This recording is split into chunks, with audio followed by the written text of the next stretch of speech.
Hello and welcome to WarrenThornton.com.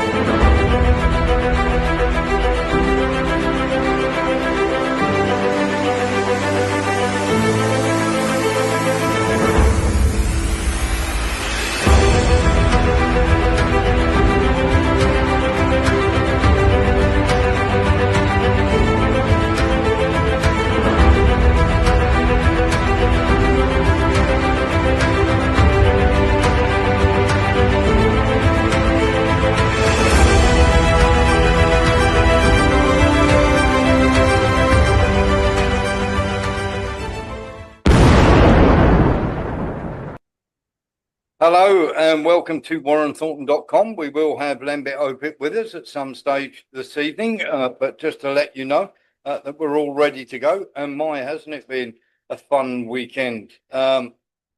Plenty going on, plenty we have to talk about, and there are lots and lots of crazy things that have been happening and stuff that many people will be really unhappy about. We're certainly unhappy about some of the things that we've seen over the past weekend. So we're going to get into those. We're going to be talking about the cross, and we're going to be talking about what happened in Huntingdon on what people are dubbing the train of terror. And some of the things that have gone on there have been quite disgraceful. We're going to have a little look at it. The government have come out, as we knew that they would, and have said that it is not a terrorist attack. I would beg to differ on that one, but let's have a delve into it then, because they're saying it's not a terrorist attack, but we've got some bits and pieces on it, and of course we'll be talking about it. Here we go. The train. I asked what that suspect looked like. They said it's a black male in all black, so a black hoodie. And then at the back of the station, he's walking calmly. As the police were coming through, like armed police, I said, I think that's the guy. And essentially, as they got closer to him and started shouting, like, get down, get down, he then was waving a knife, quite a large knife. So there we are. We have a gentleman who's gone around and stabbed 10 people with a knife, and everybody is turning around and saying, well, you know, it's been designed to do all sorts of things. But at the end of the day, there are 10 people who have been harmed by this, where two black men have got out a knife, and they have literally gone out and stabbed people on a train, which does seem quite crazy and quite strange, to say the least. Why did they do it? Well, I guess we're going to find out over time. However, you have to say that what has gone on is nothing short of horrific. Starmer's come out with the usual nonsense, you know, thoughts and prayers and all that nonsense. But is it too little too late? Because let's face it, does Starmer actually give a toss about anybody in the UK? You would turn around and say probably not, given what we've seen from him so far. The usual something is do something, do something, do something, do nothing. Thoughts and prayers. That's the only pad that they are interested in pressing. If they're really interested in pressing in saving people or stopping people from getting harmed in any way, then they'll be out there doing something. And they are not. This is the problem that we have.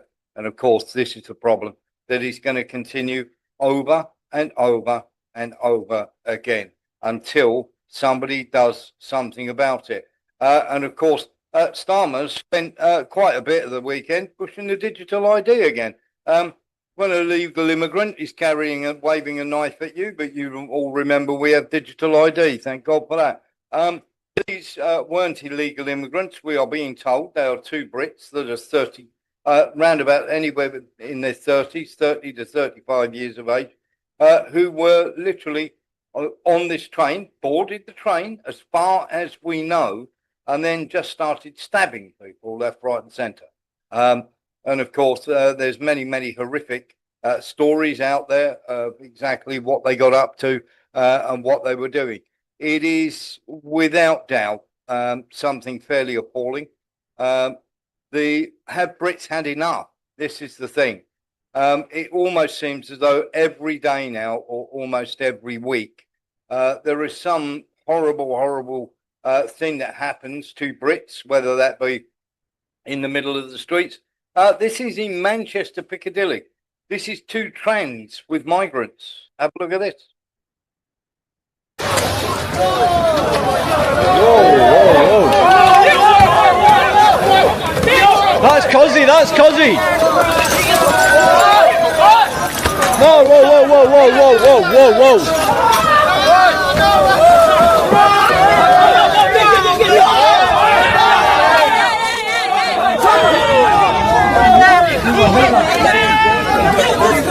It's not yours. It's not yours. It is. It's not yours. It's not you. It's not yours. It's not yours. This is going off.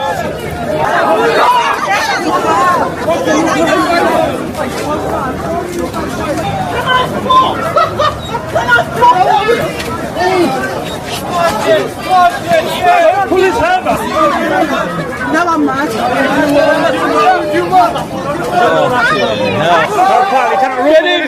Can't rumble with his own movement.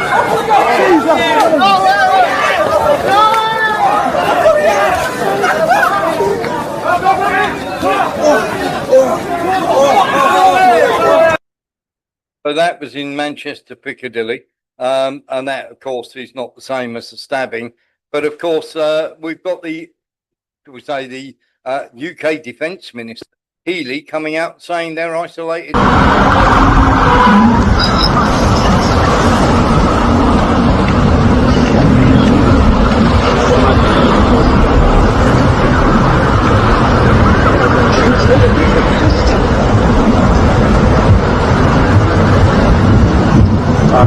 Police running on the train. They're doing something but fucking watch it.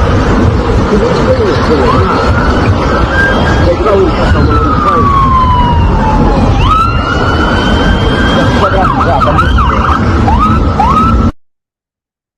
And then, of course, while we're looking at those sort of isolated attacks, you have many people now getting to the point where they've had enough, and they have had enough. They don't want any more of it. They've seen enough to make them think if they were younger, then they wouldn't be in this country. That is terrible when you get to this stage. If you were in your 20s today, what would you do? I'd leave. You'd leave? I'd certainly leave the country now. I think it's going to the dogs. Emigrate. Immigrate. The way the country is now, I would emigrate. Immigrate? Why do you say that? I just think this country's on its way down. I just don't think it offers much for young people now. Emigrate. Why would you do that? Just think everything's going to pot in England. Get out of this country. Did you say you left the country? Yeah. Where did you go? South Africa and Australia. Move abroad. The thing is that I've seen it just go downhill, and it's so sad. Well, say you were in your 20s today, where would you go? Well, I have a natural affinity for Spain, so I'd certainly go to Spain. I think I would move abroad. To where? Well, probably Italy or Spain. Where would you go? Canada, New Zealand, Australia. Better places in England now. Where would you go to? Probably New Zealand. It's a lovely country. It's clean. The people are so friendly. I love the place, mate. Like. There we are. So it is one of when you sort of look at this and you go, wow, how bad is it going to get? Well, it is getting worse and worse and worse. Lembit has just come in with us. Lembit, we're just on the subject of what happened in Huntingdon, how often this is now beginning to happen. We've got a few more videos of this. Very simply, let's get into a couple of videos and we'll let Lembit get himself all composed. Yeah, there is. Let's have a look. Murder. Within 8 minutes of the 999 call being made, 2 men were brought into police custody, where they remain this morning. I can tell you that these are the first male, a 32-year-old male, a black British national, and a 35-year-old man, a British national of Caribbean descent. They were both arrested on suspicion of attempted murder. Both were born in the United Kingdom. As stated, they remain this morning in separate police stations for questioning.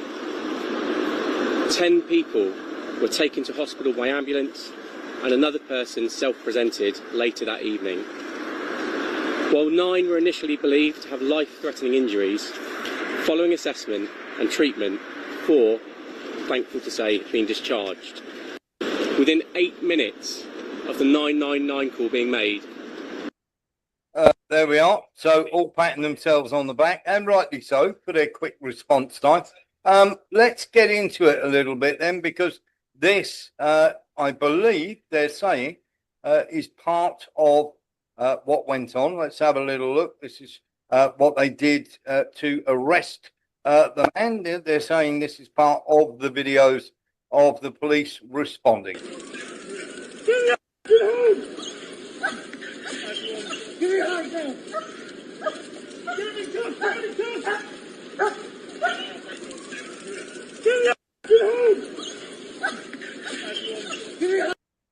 So in pretty short order, they've managed to arrest them. And I will turn around and say, well done for getting in there very, very quickly and managing to stop that from happening. Stop any more than that happening. Mark Chamberlain, and then Lee Williams, and then Robert. Yeah, I believe one of them's been released. I think it's the 35-year-old, and said that he had nothing to do with it. Well, there we go. If they've got the footage of that, it could just be a sick man who's decided he's going to do something along those lines. Lee Williams, and then Robert. I was just going to say, it's nothing to do with skin colour or where they come from around the world. I would actually perceive it as a mental illness. Whoever would do that in any country in the world, walk into a train station with a knife and stab people. Simple. Yeah. Okay. Thank you very much. Robert. I'm surprised that those police dogs haven't been arrested for hurty thoughts. Yes, exactly that. Good call. Let's get into what Lembit's got to say then. So Lembit, we've been showing a video where people are just saying they would emigrate because they've had enough. Starmer's come out with the usual thing. Healy, the defence minister, has come out and said it's an isolated incident. It's not though, is it? People are getting more and more attacked, more and more getting stabbed and everything else. And this, I mean, is this? I mean, we don't know at the moment, but it's certainly got all the. It's certainly pre-planned that he's gone onto a train with a knife and stabbed 10 people. Lembit. I mean, this is either mental illness or this is some sort of. I mean, this is almost a terrorist attack, isn't it? Well, it's a very strange thing to say that it's not a terrorist attack. If you attack 10 people, how can it be dismissed as just an angry person or some kind of a moment of madness? Yeah. It just doesn't add up. It sounds ridiculous, to be honest with you. They're kind of trying to redefine what terrorism is because they're so scared of people becoming vigilantes, because we're very close to that in Britain now, I think. Yes. It does seem that one of the suspects has been released, and the other one, the black 32-year-old, apparently from Peterborough. I'm always very cautious about these descriptions. Yes. Is the suspect, and I don't know if it's going to be mental illness defence as usual. But let's remember what happened with the Southport killing by that horrible scum who killed children in Southport. We were told he was a Welsh choir boy. There aren't that many Welsh choir boys called Axel Ruda Cabana, but there we go. We were told he was Welsh born, which is technically correct, and that this wasn't anything to do with terrorism. But of course, we know that all of that wasn't true. Ethnically, he clearly had foreign roots, which doesn't make him a terrorist. It just made the government liars, basically, willfully misleading people, I would say. And then they said nothing to do with terrorism, and subsequently we know that it was. So no one really trusts the government anymore. That's the problem they've got. People don't any longer believe what they hear. And that's the problem. It's a repeatable of that. Now, I don't know what the person's motive is. I don't know what his ethnicity is really, but the government makes it a lot worse for itself by double standards. As soon as they didn't quickly release the color of the person, we knew he wasn't white. Yes. In Liverpool, within hours, we were told there's a white 53-year-old from the Liverpool area when he allegedly drove his car into a crowd. But they took, I don't know, about 16 hours to tell us this time, maybe even longer. And so this is the problem. The government doesn't have any credibility anymore. The people wanting to emigrate, I'm not surprised. People are so despondent about the state of the country. It's becoming lawless. It's dangerous. You tend to think of trains as safe places. Go through central London now, and there's an air of menace. A bit like Paris. Paris is a ruined city now. And we did it to ourselves. We did it to ourselves. Yeah, absolutely. And this came on the weekend, of course, when Ricky Gervais was getting stick for this poster. London, welcome to London. Don't forget your stab vest. The Dutch Palm vodka. He's not wrong though, Lembit, is he? It's dangerous. The worst mayor in London's history, Sadiq Khan, has totally failed to clean up knife crime. 80,000 phones stolen last year. He told us that white families weren't representative of London. There's no angle from which you can say this is reasonable. He looks complicit in covering up the rape gangs. He looks complicit because of the way he behaves. Very depressing. I now actively tell people, don't come to London for your holidays. Go somewhere safe. Yes. Well, let's have a little look at that, shall we? Because just on the sexual attacks in London alone, let's have a little look at the numbers here. Let's pull that down a bit. As you can see, Afghanistan right at the top, Albania, Iraq, Iran, Egypt, Morocco, Kenya, Romania, Bangladesh, Bulgaria. Need I go on, including Ukrainians, right in the mix there. Right at the bottom, British 6.5. If you get, I mean, I'm not being funny here. I'm not saying you're going to get rid of all sexual attacks. You're going to have a massive cut down, aren't you, if you get rid of other nationalities in London? If you got rid of all the illegal migrants from Afghanistan, Eritrea, Algeria, Somalia, Sudan, Albania, Iraq, Iran, Egypt, Morocco, Kenya, Romania, Bangladesh, Bulgaria, that's probably about 80% of them. Yeah. It is quite staggering, of course. And this is more and more people, as I say, are getting to the point where they want to leave the country. We'll get on to...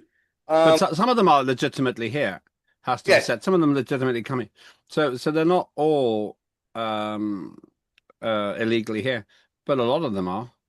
And that's the thing. If you actually said you come here illegally, you don't get to stay, we would do away with a whole lot of the problem. Yeah, absolutely. Well, I mean, it is not surprising. Let's have a little look at this, because this is very third world. This is the...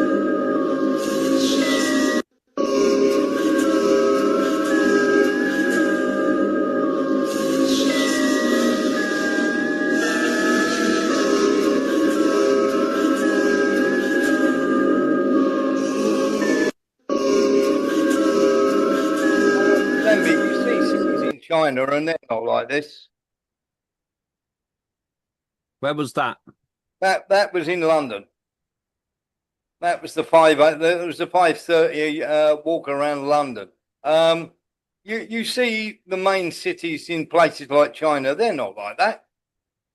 No, I was in Dubai for business last week.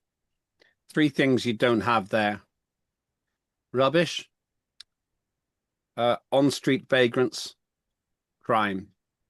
Those 3 things seem to be almost entirely absent. A pretty girl in her late teens or early 20s could walk through the middle of Dubai in the middle of the night with no danger at all. It might be something to do with the fact that although alcohol isn't illegal, it's very hard to get. But I think it's mainly because they don't tolerate the destruction of their society by other people. A very large proportion of people in Dubai, the majority almost by definition, are not born in the United Arab Emirates, but they behave themselves. Yeah, I think you're right. Now, I wrote some thoughts on X. I wanted to share them with you, Lembit, because I just did it from a personal point of view. Um, you know, from being an ex-soldier and everything else. And I wrote, one thing you can never be sure of until your life is threatened is how you're going to react. Some freeze, some others cry, some beg for mercy, some find themselves ice cold and clinical, others go berserk with rage. And you never really know what's going to happen. It's not always possible to disarm dangerous people by becoming non-threatening or avoiding having to kill or be killed. It's horrible to be put in that position. Even joining the army, you will not know how you will react until you are in a battle. I personally was a bundle of nerves and scared until it came to it. And then luckily I was one of the ice cold and clinical ones. Now, was that state of mind or the training kicking in? You never truly know till you put in that position. Even worse, Lembit, once you have killed, you never want to be put in that position again. And yet, some people who have never killed, some people who have taken a life and never want to be put in that position, you'll find some people can push you into that corner, not having committed the act themselves, but bullied people to the point where they feel they have no option but to respond in that way because they're that frightened. Now, the natural, sensible reaction is to get away and stay away. But what if you cannot? Do you just accept your fate or do you fight back? And then the real, shall we say, horrible thing happens is the whole mechanism of the state is arrayed against you and tries everything it can to show you to have used unreasonable force in ending the life of the attacker. Having been in that position themselves, having never been in that position themselves, they now become the moral arbiter of how you should feel and you should react. There is no one more sanctimonious, idiotic, or totally uncomprehending than the law when you are put in what you believe to be a life-threatening situation. The whole mechanism, as I say, is used to turn the person who you felt could and was going to kill you into the victim. Then there are the holier-than-thou morons who will back up the person who would have killed you and even donate money to set him or her free. And we've all seen that. In all of this, the greatest anger felt is the unfairness of it all towards the person who was going to get or did get harmed. It's even more likely you'll be put in this position now, but the law will say there's no room for vigilantes. This, of course, is the nonsense rhetoric used by those charged with your safety, failing to keep you safe in the first place, namely the government and the police. And uncontrolled and unchecked immigration has put more people across Europe in peril and in danger. This is a fact that you are in more danger now than you've ever been. When the people charged with your safety do nothing and indeed hide the identity, as Lembit was saying, of those who attempted to take your life, is it any wonder people will start to arm themselves? For the very people you trusted to care for your safety quite clearly do not. The very people entrusted to make sure that risk to your life is minimal by their actions are increasing it. I couldn't give a flying stuff for those of you out there saying this is wrong. You have never been in that situation. Those mealy-mouthed cretins don't bother me at all, and neither should they bother you. You may take, I think, whatever steps you deem necessary to ensure your own safety. And even then, you may find yourself one of the people mentioned earlier on. But at least you had the option. Now, no more people lying on a slab while some authority figure tells the press that lessons have been learned, because they haven't, and it will happen again and again. And next time it may be you. Now, I'm not advocating you being violent. I am advocating you taking whatever steps you feel you need to take to ensure your own safety. As for all those out there saying this is wrong, let them be the ones on the mortuary table, not you. Enough is enough. Lembit, I believe we are in the era of armed or be harmed. What's your thoughts on this? Yes, well, I hope we don't get to a situation where we end up having to arm ourselves. I hope you're wrong. I've known you We're long there, enough. aren't we, Lembit? Well, I've known you long enough to be cautious about dismissing the things you're saying. I have a slightly different solution to get a government capable of doing its job. A government which actually takes a much harder line about the people who come here. Now, just with the Huntingdon thing, it's not really clear what the background is of this person after the absolutely unforgivable deceit, and it was de facto deceit, perpetrated by the Labour government over Southport killings. I don't trust them at all. And I feel something's wrong with what we've been told, because it was very wrong when we were told that Axel Ruda Cabana was a Welsh choir boy. who did well in his life. We know now that there's a much darker background to his life. So once again, we find the same situation. I would say this, though. If we start arming, then we end up in an arms race. I think it's more likely what's going to happen is vigilantism, where people give up on the police and say we'll do it ourselves. Yeah. Now, I lived in Northern Ireland, and interestingly enough, it seemed to me that one of the places with the least amount of crime in the whole UK was Northern Ireland. Why? Because the paramilitaries kept fairly tight control of their local communities. IRA in particular didn't tolerate drugs dealers and so forth. And it was very summary justice. But those areas were not patrollable by the conventional forces because they simply weren't trusted. They were regarded as sectarian.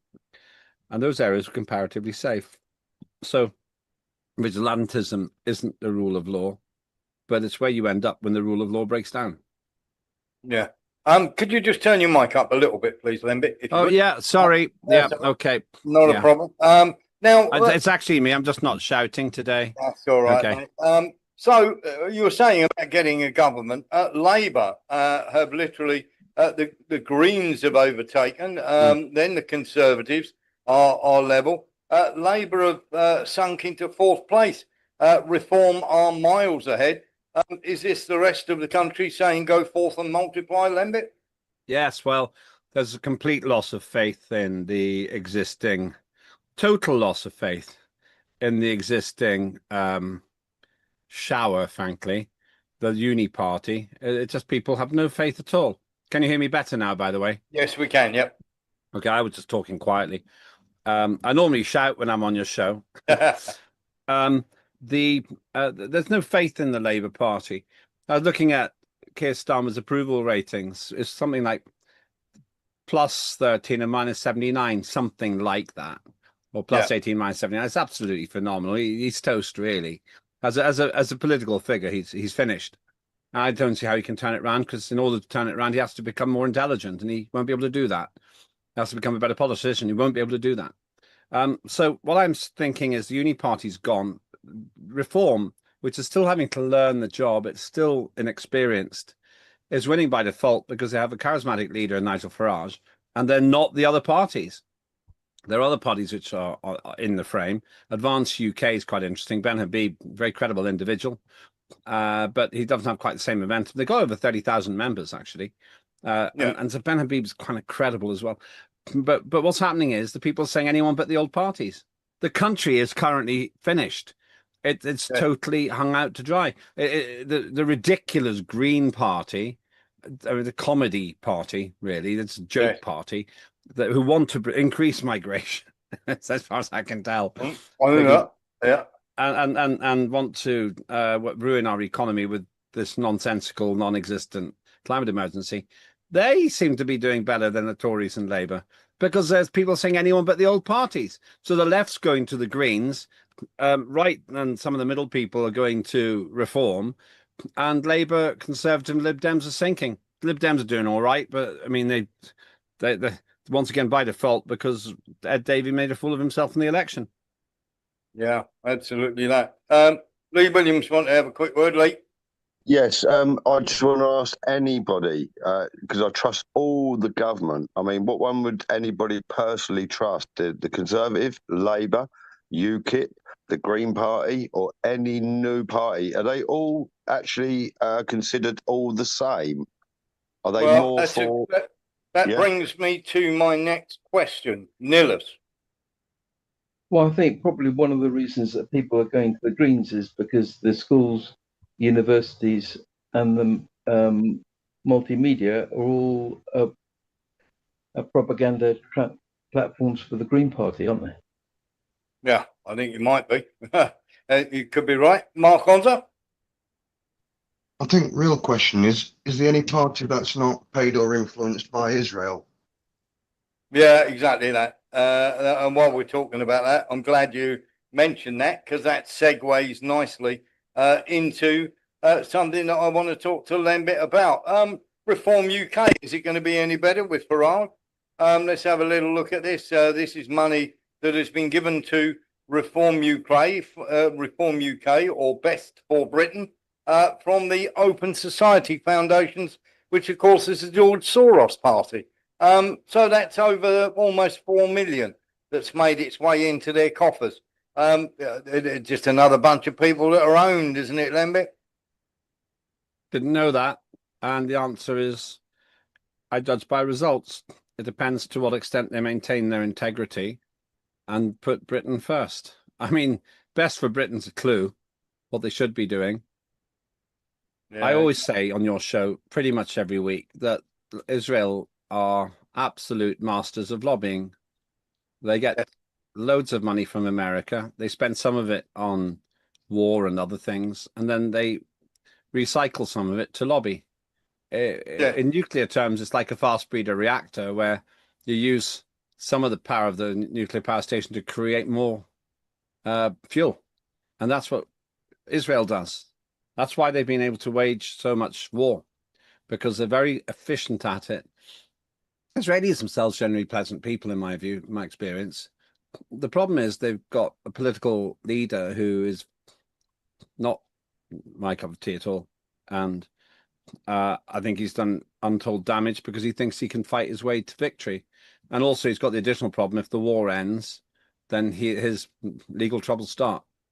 Yes. So when it comes to reform, I've seen comments by Richard Tice and the deputy leader and Nigel Farage, the leader, which seem to be fairly sympathetic to Israel. But as I said before, a lot of what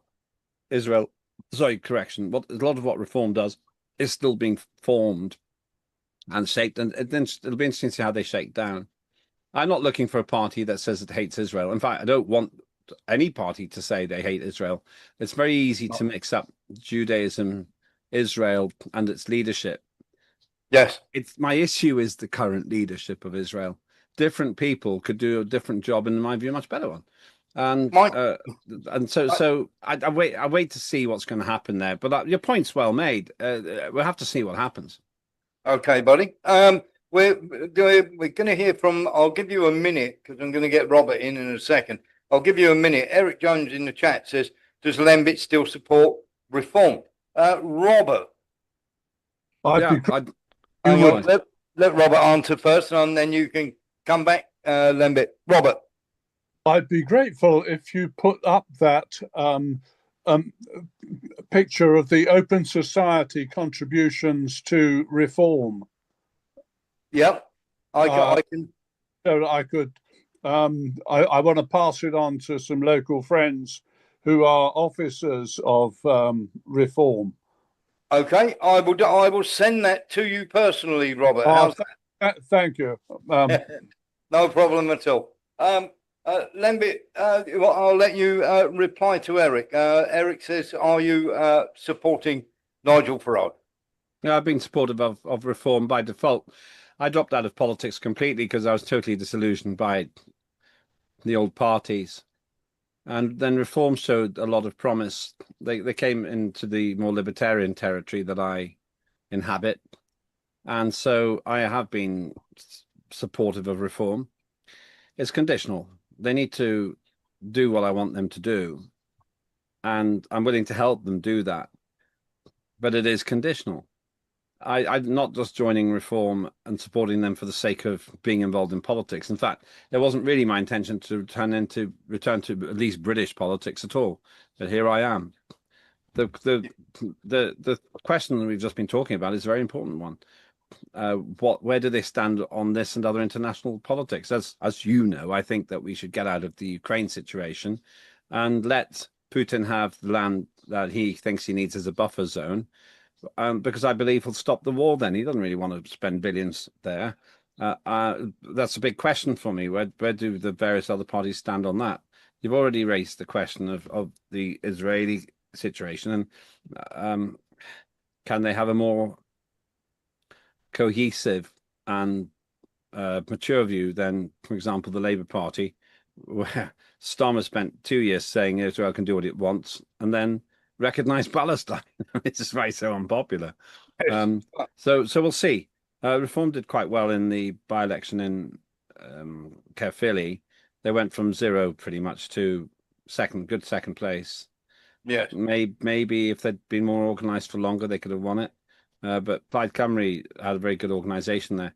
But what I detected, I went to that by-election quite a lot of times. People weren't really looking at the detail. They were just saying what was wrong with the old parties, time and time again. Okay, fantastic. Robert, just to let you know that chart is now with you on your WhatsApp. We're just going to have a quick look at this then, because we don't want to see this anymore either, Lembit. This is a young woman here. What? I want to saw you from over there. I like your hair still. You got some nice hair. It's nice and luscious. I'm perfectly fine. You're gonna die. Huh?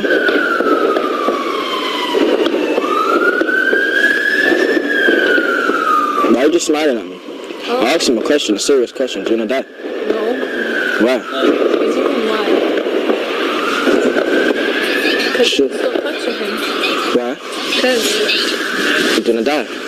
You sure? Yeah. I saw you from over there. You're just looking like you wanted to die. When did we look at you? Well, you was looking at me this whole time. You're gonna die. Nah, bro. Bro. You're gonna die, bro. Bro, don't even answer that right now. This is serious, bro. You trying to answer the phone? Who's calling you? They can wait, bro. You're gonna die, bro, because I can take it out right now, bro. What's wrong? Huh? What's wrong? I can take it out right now. Do you want to die, yes or no? Now, those sort of people, I mean, telling her he's going to die and everything else, no girl should be suffering that on a train station platform, Lembit. I don't understand why the sound was so good. That sound came from very nearby. And if that was being filmed from across the station, you wouldn't get the sound that quality. I don't understand. Yeah. But what it may well be, it may well be a setup. It may well be that they recorded it, the actual voice on the phone there, and then pieced it with the actual person taking the. So Yeah, it could be a setup, might not be. There's an issue, but the general point is that Britain's dangerous now. Central London's dangerous. That was the idea of, yeah. Yeah, I don't know if that situation was horrendous. A horrendous intrusion if that was for real. And we don't have to look very far. We know that people were stabbed on the train. It's almost like there's no area of life which is safe in Britain now. And that's the reason people are leaving. Aside from anything else, of course, we've got a chancellor who's taxing the hell out of rich people, which means that in absolute terms, Britain has lost more millionaires than any other country in the world. And many of them end up in Dubai. Safe, low tax, nice weather, land of opportunity. Britain, dangerous, high tax, bad weather, and the opportunities have been ripped away from us. I mean, regardless of whether that particular one is any good, it has to be said, Lembit, that women out there now are feeling incredibly unsafe. Yeah, being groped, they're being attacked. We've had hundreds of thousands of underage girls, white girls being raped by rape gangs. A lot of perception that the Labour Party, in particular, protected those rape gangs. A lot of collusion. It's grubby. Going through London, I landed in London City Airport. When you go through that part of London, it's just oppressed. It's oppressed. And then I was going through on the way there through Ealing, and it's another country, and the ghettoization of the country.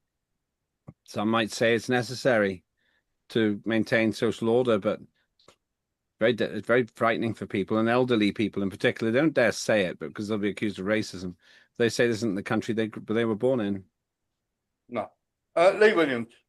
I was going to say it's just ideas, but do they get paid by certain people? That's number one. Number two, are they mentally ill, or is it planned? And three, why don't them people actually get arrested or actually stopped by people that shouldn't be there? They shouldn't be there. Simple. Okay. You wouldn't have that to do with anybody's family.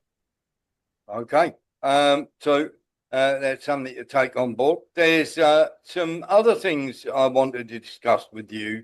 Lembit, because it's a case of America walking back the threats they made to China over the last week on the rare earths and everything else. When you actually look at it, the actual tariffs China are paying is 16%. Donald Trump saying it's a 12 out of 10 deal. Did America blink for you? They did for me, but I don't know how you feel. Yeah, they did, but they were always going to.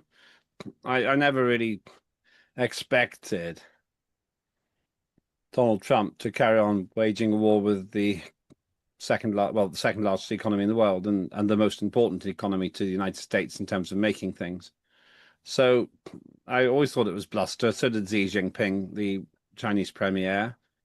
One of the dangers for Donald Trump is he's rolled back so often. People now know his positions are far less intransigent than he might have implied before. Yes. And I want that. I want that. I want economic competition to define the future, not military competition. So I want Xi Jinping and Vladimir Putin and Donald Trump and Modi in India. I want them to talk to each other. Because if those four are getting on well, we're talking about probably just under half the world's population. But if you add the allies for each of those countries, about 2/3 of the world's population, and the world will be safer. Whether you like Margaret Thatcher or Mikhail Gorbachev, and on my meeting of Mikhail Gorbachev, I was very put off him. But whether you like them or not, didn't matter. The world was safer when Gorbachev and Thatcher and Reagan got on. Yeah. Eric Jones.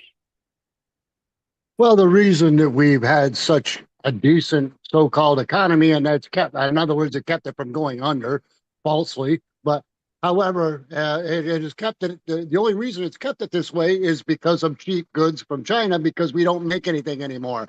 And his cutting off the cheap goods from China with his little tariffs is not helping our economy at all. And it's proved to be negative, and I don't care what anybody says. I live here, and it's not a good thing.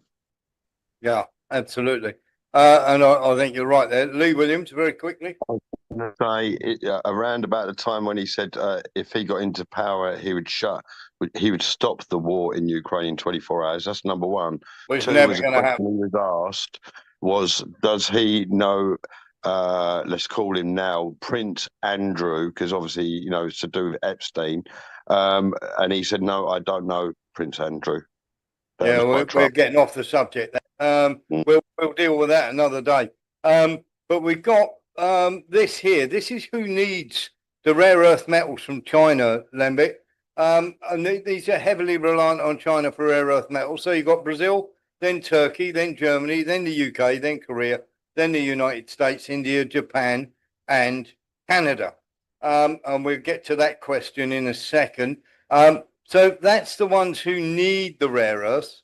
The people who have got the rare earths in good supply are China, Brazil, India, Australia, Russia, Vietnam, United States, Greenland, Tanzania, South Africa, and Canada. Lembit, it does seem that America are dashing around trying to do as many deals as they can with other people for rare earths rather than get it from the Chinese. Oh, you need to turn your mic on, buddy.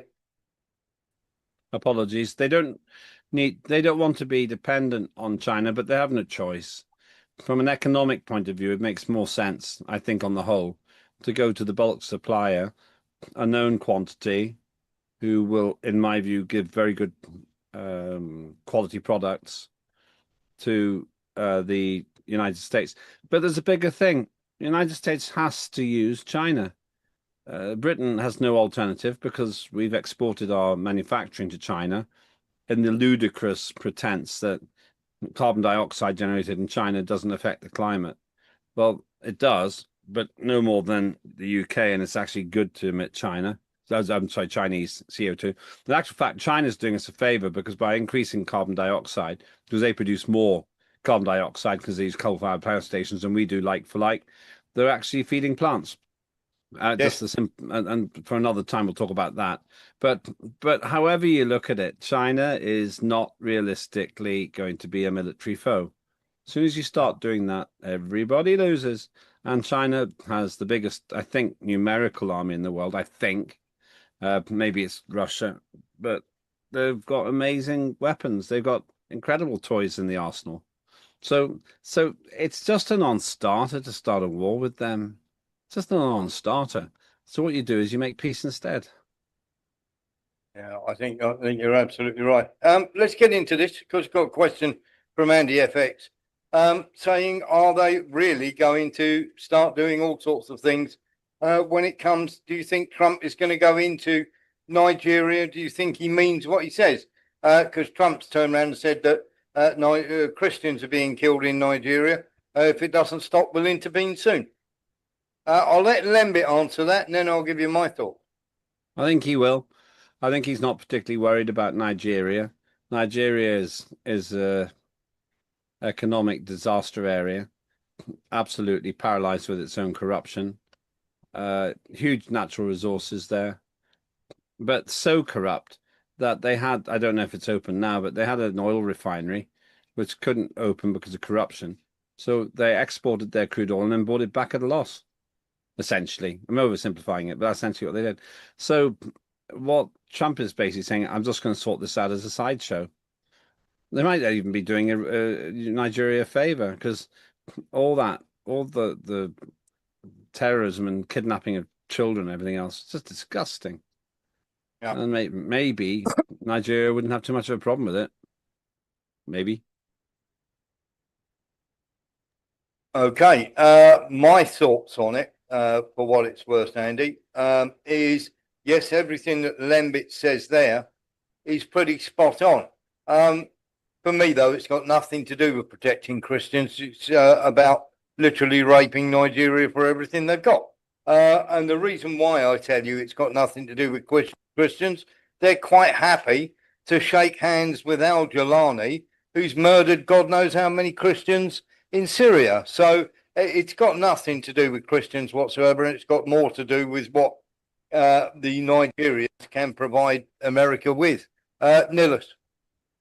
Yeah, do we know who's funding these Islamic fundamentalists in Nigeria? I wouldn't be surprised if it's both Saudi Arabians. Saudi Arabians. Well, yeah, they wouldn't. The Saudis wouldn't do anything, I don't think, without the both the blessing of the Americans, the Europeans, and Israel, probably. Yeah. It's the same old story as in Syria. They're murdering Christians now. Well, but they are doing us a favour. They did get rid of Assad. Exactly the same. I remember one of the worst things you ever showed us was those people being murdered by Islamists in the Congo. Yes. They had their heads yeah, they were just literally lining them up and caving their heads in. It was absolutely. And they were those Islamists. Yeah, it was absolutely. Those Islamists were being funded. Yes. By the British government. If I remember. Quite correct. Let's get on to this now, because we have a heck of a lot tonight to do with Ukraine, because obviously there's been some really, really unbelievably stupid things have happened in Ukraine over the last 24 hours. And of course, we'll be taking a little walk into that. First of all, we're going to get Lembit to talk about this. Doctors and nurses. Yeah, who'd have thought it? So the NHS has a vaccine problem. Staff don't want the jab. So doctors, nurses and other frontline NHS staff are shunning the flu vaccine. So this is the flu vaccine, not the coronavirus vaccine, in ever greater numbers, with almost 9 in 10 staff at one of England's largest hospital trusts unvaccinated last winter. Oh, I wonder what changed in the last 5 years to make people suspicious of vaccines. It's called... I mean, we're there, aren't we, Lembit? People are almost at a point now where they'll never have another vaccine again, won't they? I'm one of those people. I've had enough. They poisoned me. They hurt me. I was injured by a vaccine. I won't do it again. And I am absolutely disgusted by the lies that were told. I was fairly agnostic about this during the COVID thing. Last time I had a vaccine, and about 4 years ago, was it? It was my third vaccine, and it messed me up. And I'm never going to do it again. But the problem they've got now, it's a really serious problem. People who are in the health service are essentially looked up to as respected experts on this. They're saying, well, having the vaccine. It's not a good look for the health service to be telling you to have something that its own staff don't want, and that's a really, really serious problem for them. Yeah, exactly that. Quite crazy, isn't it? And when we're talking about health care, something else that's crazy. Luigi Magnoni, Lembit Öpik, he's become quite the man, the go-to man in prison. Loved by the inmates who all seek his advice. Women writing in wanting to marry him. As much as you will not condone vigilantism, is this a current state of where we are between the people who get screwed over by the big companies and corporations? That we are at a point now where people have had enough of this and are starting to back the little person who decides that they're actually gonna make these people who are never accountable. Yeah, you need to explain to people who he is. Okay, he's the guy who shot a CEO who basically reneged on a lot of, shall we say, medical payments or medical insurance, and what they were doing was cancelling them for the tiniest little infringement, or as you say, you've got to read the fine print, and turn down lots and lots of medical procedures for people, Lembit, who suffered really, really badly afterwards. Yeah, and I think that what people are saying is we've had enough. Had enough of this now. We've had enough of being treated like fools. People feel utterly deceived by the state, totally and utterly deceived by the state, and as a result of that, we see this this rage, really. I think this rage. People are just refusing to cooperate, and just a bit like we talked about parties earlier on. They're looking to anyone who stood up against it, and they don't have these highfalutin intellectual conversations on television like we are having now. What they're doing is saying, well, here's another person who stood up as a little man. And you say, yeah, but he murdered someone. Say, yeah, but no, it's not right. But I feel really angry. And this is the difficulty we now have. We now have a situation where, if anything, the public are screaming at the political servants who've stopped being providing service, and said, basically, two fingers to you. This guy killed someone who we think is a baddie. And that's the point. We can sit here and preach about this, but if you ignore the actual true sentiment out there, then you don't fix a thing. You just let it keep happening again and again and again. And I don't know anything really about the guy. I don't know what his motivations were. You say what you said, and I get that, but I've no doubt at all that the public is now beginning to disconnect from the political system, and that's actually quite dangerous. But it's politics' fault, not the public's. Yeah.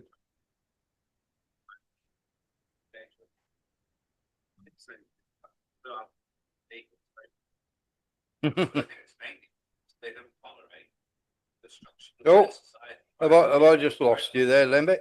No, I'm here. There you go, Nillis. I just stopped talking, and then there was silence. Nillis. Maybe there's some latency there. Sorry.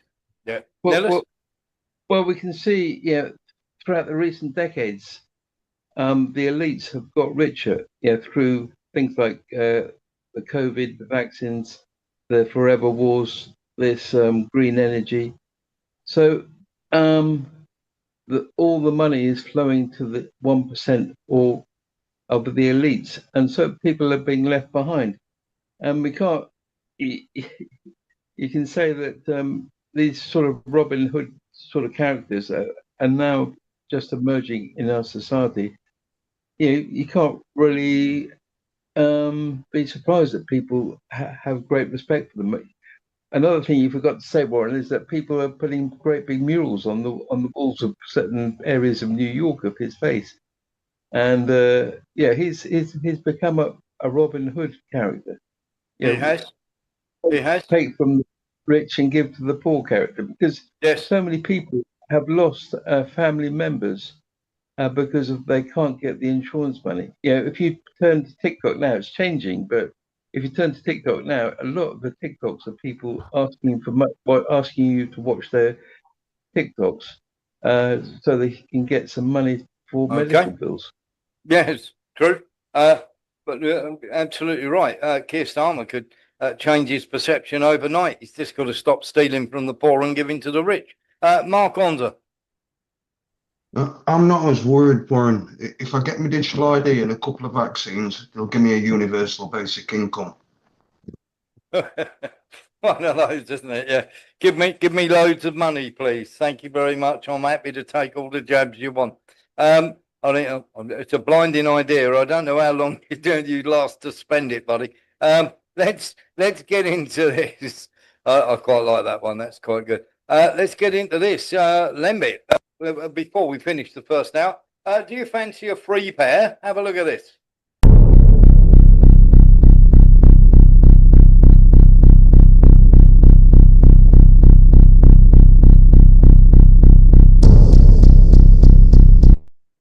There we are, free pairs for everybody.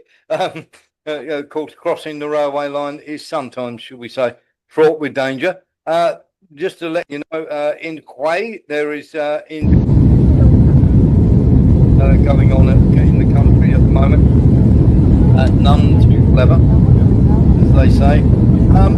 It always seems to be a problem in places like Vietnam, Lembit.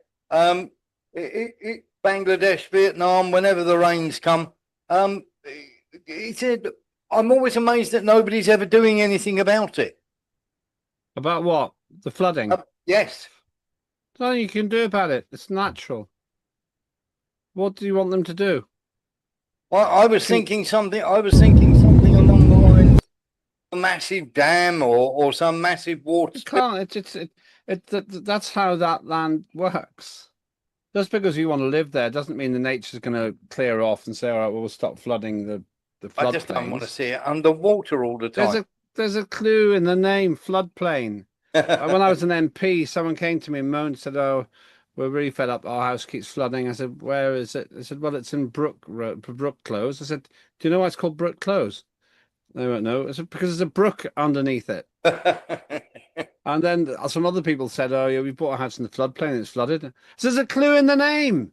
Yes. I actually opposed that particular development because it was in the floodplain. And all the bottom bits of the houses flooded because that's what floodplains do. So I'm not that sympathetic. I'm just not that sympathetic. I just think you have to accept that nature is more powerful than we are. And for us to start moaning about the floodplain's flooding, just let's recognise you've got to coexist with nature. And the climate changes, it gets wetter, it gets drier, it gets warmer, it gets colder. Very little to do with us. But right, Nillis and Lee Williams, very quickly, Nillis. Yeah, a lot of farmers I knew were quite pleased when their land flooded because it fertilised the land. You got the river silt there, and that was acted as a fertiliser. Fair enough. I'll shut up then. Lee Williams. Anywhere to live, I don't know if it'd be common sense, but if it was raised up, let's say 20 foot out of the ground, would that help anybody from building it on the ground in these areas? Know.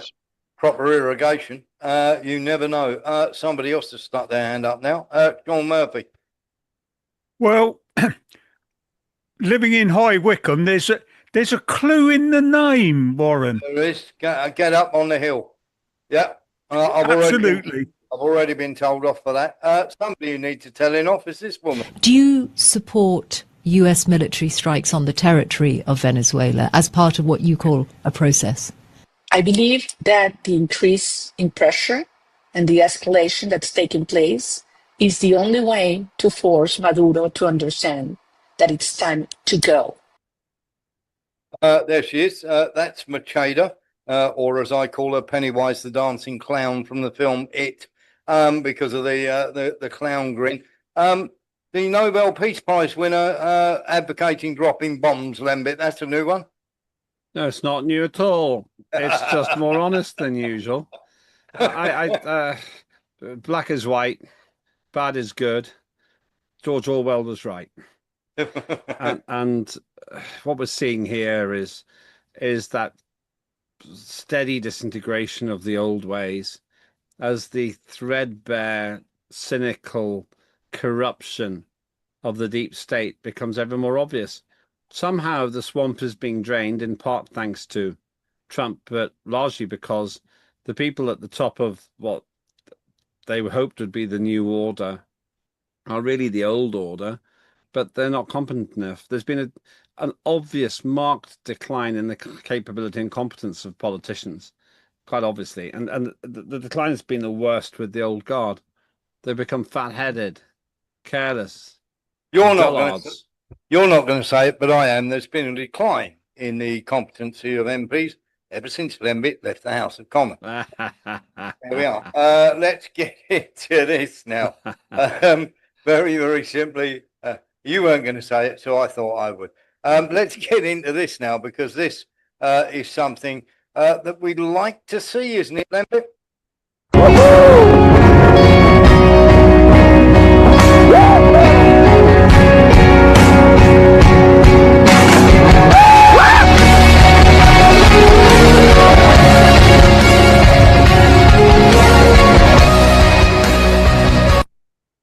There we go. Chinese robot firefighters, Lembit. You can send. Yeah, that's a good idea, because it means that firefighters won't get incinerated when they get surrounded by flames. It still looked a bit scary. They do, don't they? So, like, you sort of look at them and you go, not quite sure. But if they do the job, how great. There is 28 dead after the obvious hurricane Melissa that went flying through.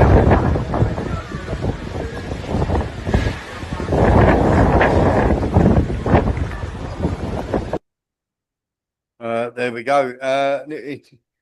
Can we get a link in the chat to the robot? Wouldn't that be great? Yeah. Very quickly. I was just saying, I don't see how you could heat protect those firefighting dogs. You know, but as soon as they got near the heat, they'd probably melt, or their circuitry would malfunction. What if you dressed them in a space blanket? Well, I don't know if you've ever been near a house fire, but I have, and it's very, very I've been hot. in the middle of one. Well, yeah, you know what it's like then. Yeah, gets quite warm. Talking of house fire, how's this for a house fire? Since we're on that subject, let's play this a little earlier. The oil refinery in Mexico that went boom. We've got the video of it.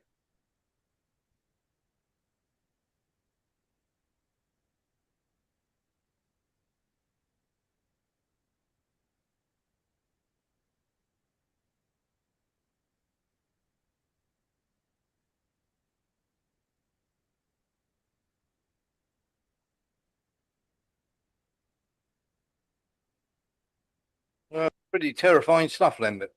Yeah, why did that happen? We don't know. Somebody careless with a cigarette. I don't know. But what we do know is it did go up. It wasn't bombed or anything. So nobody's claiming sabotage, which seems to be the thing these days, doesn't it? But no, as I was saying, nobody's claiming sabotage. So we're thinking that it's just one of those horrible accidents that you get. As I say, yeah. Talking of horrible accidents, let's talk about Macron, because good old Louis Bastos first. Hi, good evening. Sorry, I've seen one of those accidents in the Seychelles. One of our known friends, colleagues from sailing, he forgot the gas on in his yacht, and at night we both went on our own little boats, me to my boat, him to his, and he forgot the gas, and he lit a cigarette inside his yacht.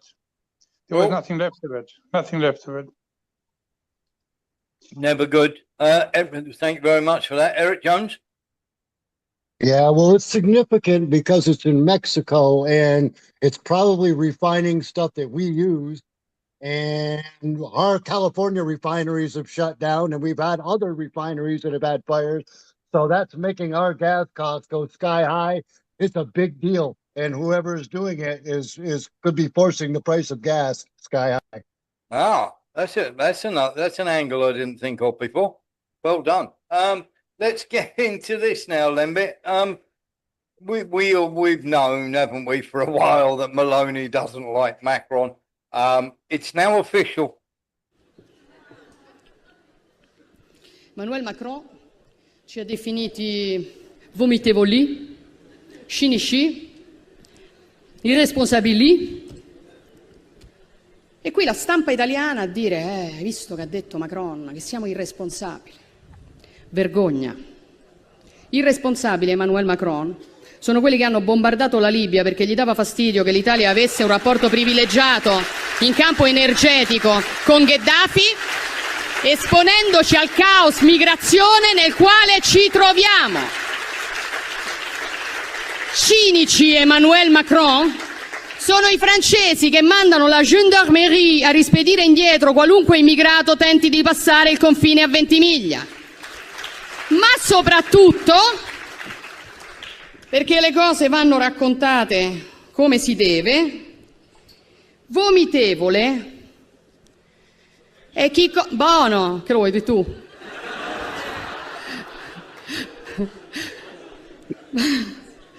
Ci hai mai tolto il pathos?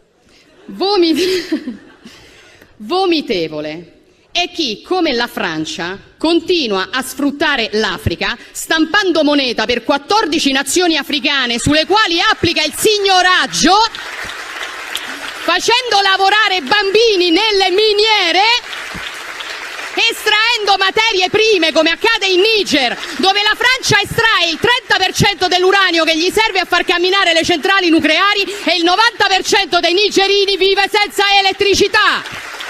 Non ci venire a fare lezioni, Macron, perché l'Africa scappa da voi e la soluzione non è spostare gli africani in Europa, è liberare l'Africa da certi europei.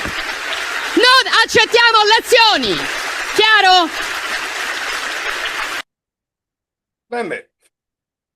Well, if that's true, that is quite remarkable. It doesn't look to me like it's AI. It really does look to me quite clear that it's for real. It is for real. Yeah, we've done an investigation into the French doing that. I mean, it's interesting actually how angry she was, but Macron isn't credible. The difficulty with Macron is he's not a credible politician. He's ludicrous. He's a ludicrous politician, actually. He's impotent in his own country. He spends a lot of time allowing the person he's married to obsess about things which I don't really care about, but which makes him look ridiculous again. Because most people, most people, they don't really care whether Macron's wife is a man or not. They care about the fact that he goes on about it so much. That's the thing. And then all that stuff when he gets slapped in public and people gossip about him, his coalition of the willing embarrassment, which is no better than Storms. All these things are wrong with Macron. And when you compare him to some of the better French presidents, it's a long way behind. Sarkozy was another idiot. I met him. He really was an idiot. He just was a terrible person. Just really terrible. No, I can't say terrible person. He behaved terribly. His karma was lamentable. So really, France isn't in a great place at the moment. No, absolutely right. And just before we finish our first part of the our first segment, just that was Maloney being quite scary. But this gentleman decided to do something really scary for Halloween. He dressed up his robot as the woman from the Japanese horror film The Ring, and this is the result. Okay, ready? Mm-hmm.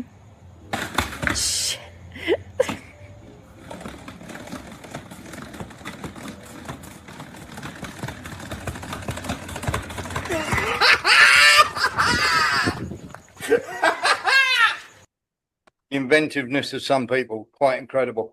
Now, That is really scary. wasn't it? I wouldn't. You imagine that coming down a you know, without a guy laughing and not lights on and coming down an alleyway at you, you'd really start to worry. Got to say, thank you very much for watching the first half of the show. You've got literally 1 minute now to put a kettle on and make yourself a cup of tea before the second half starts.